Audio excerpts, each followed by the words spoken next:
করানোর পরে সে ভবিষ্যতে কোনো মাদ্রাসায় পড়িয়েছে, আরো 50টা ছেলে কোরআন শিখিয়েছে। সেই 50টা ছেলে প্রত্যেকেই 50টা করে কোরআন শিখিয়েছে। এমনি ভাবে সেই 50 জন আরো 50 জনকে শিখিয়েছে। এইভাবে মুসালসাল সিলসিলা রয়ে যাবে। এটা মনে রাখবেন, আপনি আপনার ছেলের পিছনে অর্থ ব্যয় করেছেন, খরচা করেছেন, ঘাম ঝরিয়েছেন। এইভাবে কিয়ামত পর্যন্ত 1000, 2000, 5000 ছাত্র গঠন হয়েছে আপনার ছেলের দ্বারায়। যতটা আপনার ছেলে সওয়াব পাবে, যত জনাই পড়বে আপনার ছেলের আমলনামায় আসবে। আপনার ছেলের আমলনামায় যতটা আসবে আপনার ঠিক ততটাই আসবে। এটাকে বলা হয় প্রবাহিত সওয়াব, মানে সওয়াবে জারিয়া। কখনো বন্ধ হবে না। আপনি কবরে শুয়ে থাকবেন, অন্ধকার কবর, বিদঘুটে কবর, হঠাৎ করে দেখবেন ঘোড়াটা চান পড়েছে, হঠাৎ করে দেখবেন সামনে ফেরা তুলেছে, নীল চক্ষু বিশিষ্ট। সঙ্গে সঙ্গে কোরআন এসে দাঁড়াবে, সওয়াব এসে প্রতিবন্ধক হয়ে দাঁড়াবে না। আপনিও হতবাক হয়ে যাবেন, কি ব্যাপার এত সওয়াব তো আমি করিনি, এই করেছিলাম। তখন আপনাকে সুসংবাদ দেওয়া হবে, এগুলো সওয়াবে জারিয়া। বুঝতে পারছেন? এই জন্য সরু চাল থেকে আমরা মোটা চাল খাই। দুনিয়া তো ক্ষণস্থায়ী, ক্ষণস্থায়ী দুনিয়া। ধরুন আপনি এখান থেকে বোম্বাইতে গেছেন একটা রেস্টুরেন্টে গিয়ে 3 দিন সেখানে ঘুরতে গেছেন, সারা বছর জার্নি করে 3 দিন পরে 3 দিন একটা ঘর ভাড়া নিয়েছেন, রেস্টুরেন্ট ভাড়া নিয়েছেন। সেই ঘরে ঢুকলেন, ঘুরে দেখলেন রুচি সম্পর্ক খাটটা নয়, খাটের পায়াটা নড়ে করছে। একটা ভালো খাট ঢোকালেন, একটা ড্রেসিং টেবিল আছে, একটা শোকেজ আছে, ড্রেসিং টেবিলে ভালো ব্যবহার করলেন, অনেক কিছু নিয়ে আপনি আরো সরঞ্জাম নিয়ে সাজালেন। 3 দিন পরে ওই হোটেল মালিক আপনাকে নোটিশ দিল, আপনি 12 হয়েছেন, আপনার সময় শেষ। আপনি যদি বলেন না কেন আমি যাবো, আমার এতগুলো আসবাব আছে আমি থাকবো, আপনার নির্ভর পরিচয় হবে, আপনাকে তখন খাটের ধাক্কা দিয়ে বার করে দেওয়া হবে। এটা হলো ক্ষণস্থায়ী 3 দিন। এই পৃথিবীটা হলো ক্ষণস্থায়ী। এটা ক্ষণস্থায়ী 3 দিনের থেকে 1 সেকেন্ডের দাম নেই পৃথিবীতে। কেন? আমরা লামাহবুব জিন্দেগিতে যাব, অনন্ত জগতে আমরা যাব। মৃত্যুর পরে যে নূতন করে জীবন যাত্রা শুরু হয়, তাকে পরকাল বা আখিরাত নামক স্থান, সেখানে আমাদের যেতে হবে। প্রত্যেকে কাঠ করাইবে, আমাদের হিসাব দিতেই হবে, প্রত্যেকে আমাদের হিসাব দিতে হবে। এই কৃত কর্মের প্রতি যদি আমরা এরকম একটা ভালো কাজ করে যাই, তাহলে কি হবে? আমার জীবনটা হবে সুখময়, আমার জীবনটা হবে সুখময়। আরেকটা, আপনাদের বাচ্চাদের প্রতি খরচা করতে একদম দ্বিধাবোধ করবেন না। বললাম যত টাকা খরচা করবেন আপনি মনে করবেন সাদকা জারিয়া জারিয়া। আর শুধু এই নয়, মাদ্রাসার প্রতি খেয়াল রাখবেন। আপনাদের কাছে করজোড়ে নিবেদন, এই মাদ্রাসাগুলো সরকারি কোনো সাহায্য আসে না, কোনো সাহায্য আসে না। এই পাবলিকের কাছে গিয়ে হাত পেতে এতগুলো পেট চালাতে হয়। আপনাদের বাড়িতে 5 জন ফ্যামিলি মেম্বার চালাতে গিয়ে কতটা আপনাদের ঘাম ঝরে, কত কষ্ট আপনারা নিশ্চিত হয়ে যাবেন। এই জন্য চেষ্টা করবেন, আপনাদের প্রতিশ্রুতি হয়তো 500,000 টাকা দেওয়া আছে, ওই প্রতিশ্রুতি ছাড়াও আপনারা দিয়ে যাবেন। এ দিলে আপনি কাল কিয়ামতের ময়দানে পাবেন। এর উপর স্বয়ং আল্লাহ পাক আপনাদেরকে দিয়ে দেবে। এই মাদ্রাসাগুলো এখন মাদ্রাসা দীর্ঘ একটা প্রাচীরের প্রয়োজন। এই মুহূর্তে মাদ্রাসার সিসি ক্যামেরা থেকে অনেকের কারিগর্য খরচা হয়েছে। সরকার আপনারা শুনতে পাচ্ছেন, বর্তমান যে বেঈমান সরকার, তারা লাগাতার অনেক রকমের মিশন চালাচ্ছে। এই মাদ্রাসা, এই মসজিদ, তিনি খানদাগুলোকে পৃথিবীর বুক থেকে উৎখাত করে দেওয়ার জন্য, মানচিত্রকে মিটিয়ে দেওয়ার জন্য তারা সর্বদা বদ্ধপরিকর। সেই জন্য আমাদের হবে, আমরা মুসলিম সমাজ, আমাদের এই দিনের বুনিয়াদগুলো যদি আমরা সংরক্ষিত যদি না করতে পারি, কথা তারা ঐক্যতা যদি না করতে পারি, কালকে আমাদের ময়দানে কিন্তু আমাদের জবাব দিয়ে হতে হবে।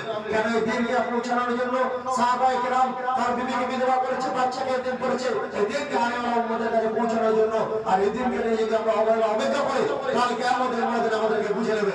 এই দুনিয়া আমরা একবার বলেছি, দুনিয়া হলো ক্ষণস্থায়ী, দুনিয়া চিরস্থায়ী দুনিয়া নয়। আমরা মরলে কালকে আমাদের হিসাব হবে।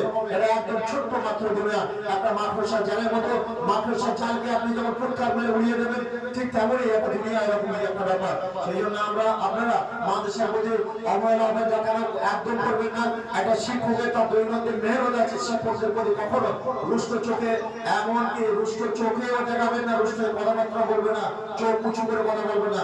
শিক্ষকদের মাঝে মধ্যে আপনারা খোঁজ নেবেন, এই শিক্ষকদের মাঝে মধ্যে খোঁজ নেবেন।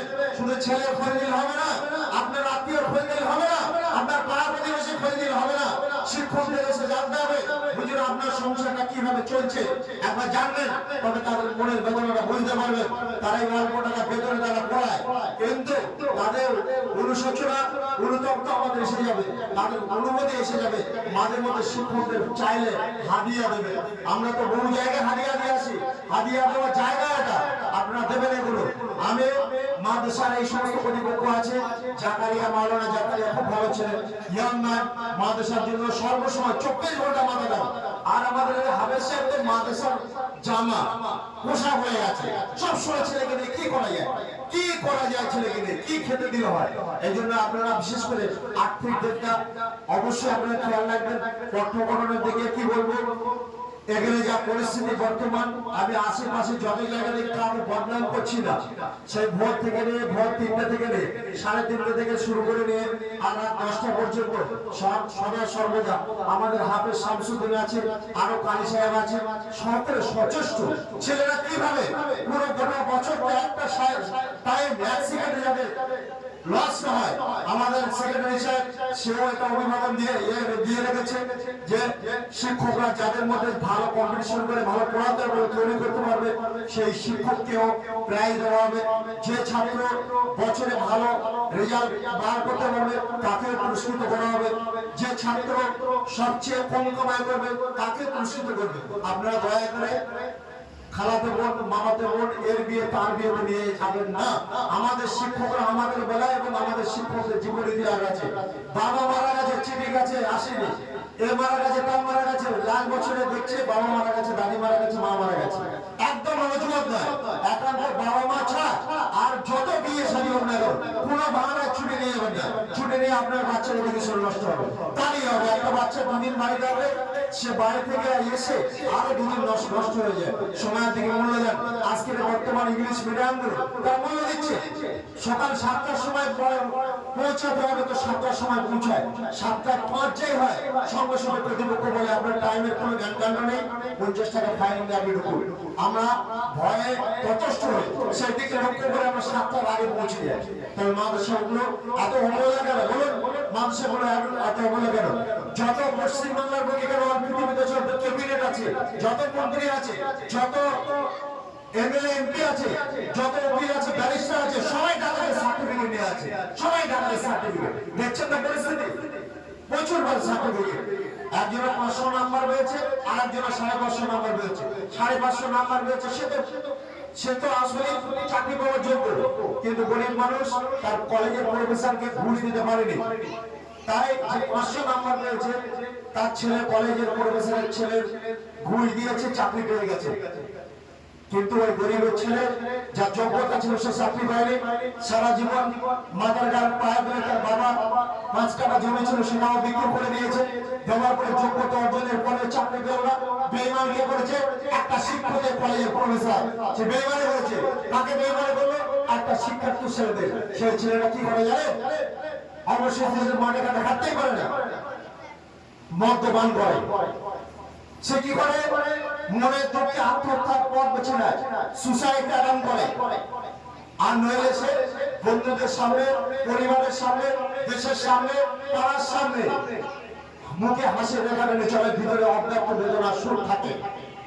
এই জন্য বহু লেখাপড়া আমরা দেখেছি, কলেজের প্রফেসর দাঁড়িয়ে পেশাব করছে, তার চেনটা খুলে দেখুন এই জিমা হয়ে আছে, কাছে সরে যান দুর্গন্ধযুক্ত আছে, সর্বসময় অপবিত্র আছে। কলেজ থেকে চলে যাওয়ার পরে রাত্রে ড্রিঙ্ক করছে। আমাদের জাজবা আজ পর্যন্ত দেখেছেন কোন হাফেজ আলেম ড্রিঙ্ক করছে? একজন কলেজের বাবা মা তৈরি করে যে কলেজের প্রফেসর যখন হয়ে যায়, মাস্টার যখন হয়ে যায়, ডাক্তার যখন হয়ে যায়, বাবা মা তাকে ভয় করে। পাশে আমার ছেলে শিক্ষকে মাথা নিচু করে কথা বলে, কিছু বলে ফেলে যদি কি হবে। কিন্তু একজন আলেম করলে সেই আলেম তার বাবাকে মাথা নিচু করে চলে, বাবাকে তোরা সম্মান করে, বাবাকে লেগে দেখেছেন আলেম রাই হলো আল্লাহকেই ভয় করে। কিতাবুল্লাহর মধ্যে এসেছে, হাদিসের মধ্যে এসেছে, সমস্ত গ্রন্থে বলে আলেম রাই খোদাকে ভয় করে। আপনাদের নিশ্চিত ভাবে প্রশ্ন জানতেই পারে, তাহলে আলেমদের মধ্যে গরিবিত কাজ হয়ে যায় তো? অনেক আলেমদের মধ্যে এই কাজ সংগঠিত হয়, এই কাজ সংগঠিত হয়।